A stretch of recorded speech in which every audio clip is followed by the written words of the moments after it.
It's a brave new world. I wish I had my Hulk popcorn bucket. I got a red Hulk popcorn bucket. I should have had it here, because I'm now Captain Swag America, and I will be swagging all the day. Captain America: Brave New World. The movie's been out for a full weekend now. The box office is in. It made, roughly speaking, $88 million on its opening weekend. And the question on everyone's mind has been, will this be the Marvel's back moment? Will this continue the trajectory of, yes, Marvel's back after Deadpool and Wolverine and Agatha all along? And the answer to that is no, but Marvel wasn't back with Deadpool and Wolverine either. Just because Marvel had one big win and proved that people were still interested in the MCU doesn't make it back. You need many wins in a row to be back. I would say this: if Daredevil, Thunderbolts, and Fantastic Four all are as good as we're hoping they are, then yes, then I will honestly say Marvel's back. That's when I'll say that. But what we got here is not a terrible movie by any stretch of the imagination, but it's not one of the MCU's better outings. We've seen the trailer. Sam is the new Captain America, and he has to stop a deal of some kind from Giancarlo Esposito in South America or Mexico. And they get the package and they get back. Ross is now the president, but there's a secret, and we know this is no spoiler. The leader, Samuel Stern, is in the movie. He's pulling the strings behind there, but for what end and purpose? Will war break out? All that. The biggest problems of this film come immediately down to the script and the story. And the base story isn't bad. The base story is fine. Sam has to deal with, they discovered adamantium in the corpse of Tiamat. They actually finally brought it up, which is great. And I'm not spoiling that. That's a clip that's out online. We know that. They've even said in interviews, that's what's in, they've discovered raw adamantium ore in there. So there you go. But more to the point, it's not a Captain America movie. When all things come down to it, it's not a Captain America movie. Captain America, Sam, is there, and he's technically our character going through all the events of the film, but it really is more of a sequel to The Incredible Hulk. That's what it is. We're dealing with Ross and his trauma of his past. We're dealing with his guilt over, his relationship with Betty, Samuel Stern pulling the strings, and obviously him ultimately turning into the Red Hulk. That's what we're dealing with. And you can tell that this was the last film under the Chapek era of Disney, because this script is not very good at all. It struggles at points. Like the amount of times that Harrison Ford says, this treaty needs to go through. We need to get this treaty to go through. This treaty is important. We can't let anything stop this treaty. And it's like, what about Betty? My daughter, Betty. Betty, my daughter. I knew immediately that the script was going to have problems when you heard from Betty, my daughter. We're MCU fans watching this. We know who Betty is. We know that you're Thunderbolt Ross. We know that's your daughter. You don't need to spoon feed it to us, but this film feels the need to spoon feed it to us and make sure we understand every moment of what's going on. Oh God. And then it just keeps going. It's not like the leader's plan isn't very good. For a guy who's super intelligent, has the ability to just look at all the possibilities, probabilities, statistics, and all that in his head and calculate the probability of something, he really isn't that bright in his plan at all. I've heard a lot of people explain, I was like, well, if he could just do this, why didn't he just do this? Why didn't he do this and this and this? It's not a well-crafted character, sadly. Tim Blake Nelson. Tim Blake Nelson is good. He's good in the role. Like, there's nothing wrong with his performance. In fact, there's nothing wrong with anyone's performance. It's not a well-written character, sadly. It's unfortunate. The action sequences vary. Like, the scene with the Red Hulk and the scene over the Indian Ocean, which are basically your two really big set pieces, are great. they are the highlights of the film, and they both come in the third act or the final act. So they really do kind of end the film on a relatively strong note.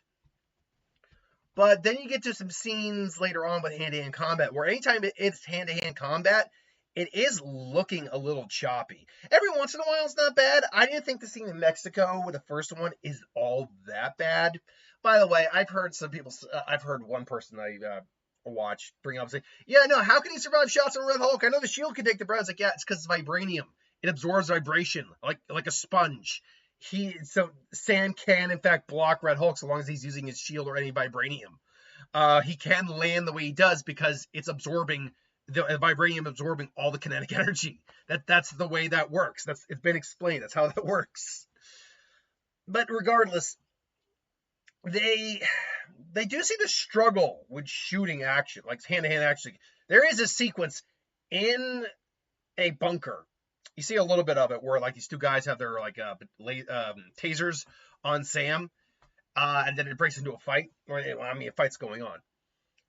It is a little difficult to watch, and I don't mean like it's like, oh god, that looks terrible. It doesn't look good, but I mean it's difficult to watch. Like it's hard to make out what's going on compared to like the very fluid hand-to-hand combat we got in Winter Soldier or Civil War. Or like Shang-Chi or something like that. Compared to that, it does not look good. Giancarlo Esposito, great actor. He did his role well, but it's a wasted character. Like he's just there. Like why did we bring him? Of all the characters Giancarlo Esposito could play in the MCU, and you give a Sidewinder, and then you don't really. Like, there's allegedly setting up, according to him, there might be a series with him, but I'm dubious right now. I can't say I'm looking forward to that series. I'll watch it because I'm a sucker for Disney Plus, and Marvel and comics. But yeah, I can't say I'm looking forward to it. Man, it's scattered all over the place. Its pacing is off at points. Like it just doesn't. The first 2/3 of the film feel the first 30 minutes are fine, and then until you get to the fight on the air carrier, and after that, it just feels kind of uneven in its pacing and its tone. Not even its tone. Like it's trying to be like a Manchurian Candidate thing, but it's just not. Doesn't have the same appeal as something like The Winter Soldier does. It doesn't have the same feel as a true political espionage movie. It is unfortunately quite a bit of a mess in many ways. But for all the complaints I just brought up, all the acting is good. Sam Wilson is still a great character. I don't buy him fully as he's not really Cap, to be fair, but he's his version of Cap for what it is. His version of Cap is different than Steve. There's a fun joke.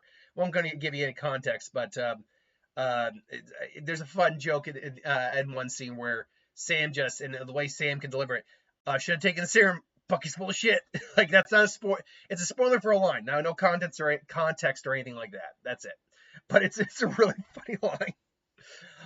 But yeah, the acting from everyone's good, particularly from the actor who plays Isaiah. He's just as good here as he was in Falcon and Winter Soldier, if not better. I wish they did more with him, but he is awesome. Like he is just so damn good. You still feel the pain this character has to go through, and he's great. This really is more Harrison Ford's movie than anything else, and he's selling it. It's the best he's been in a little while. Like take your feelings on the overall movie of Dial of Destiny out of the equation. And I don't hate Dial of Destiny. I think it's better than Crystal Skull, to be certain, but it's probably the second weakest movie in the series. But Harrison Ford is really good in the film. It's just the film itself is so take that for what that's worth. But no, Harrison Ford's great in the film, especially because he's got to deal with some really crap dialogue.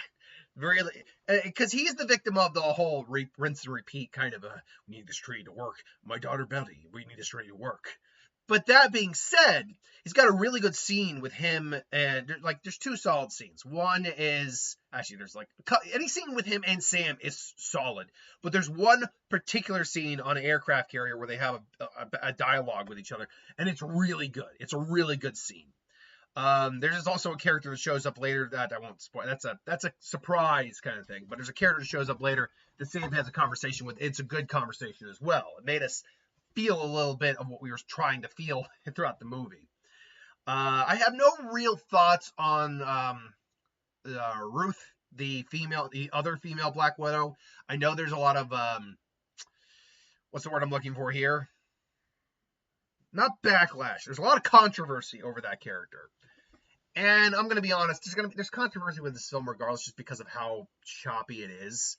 But as it is, I didn't hate her. She's a tiny woman, by the way. I didn't hate her at all. You could have not had her in the movie, and the movie would have run fine.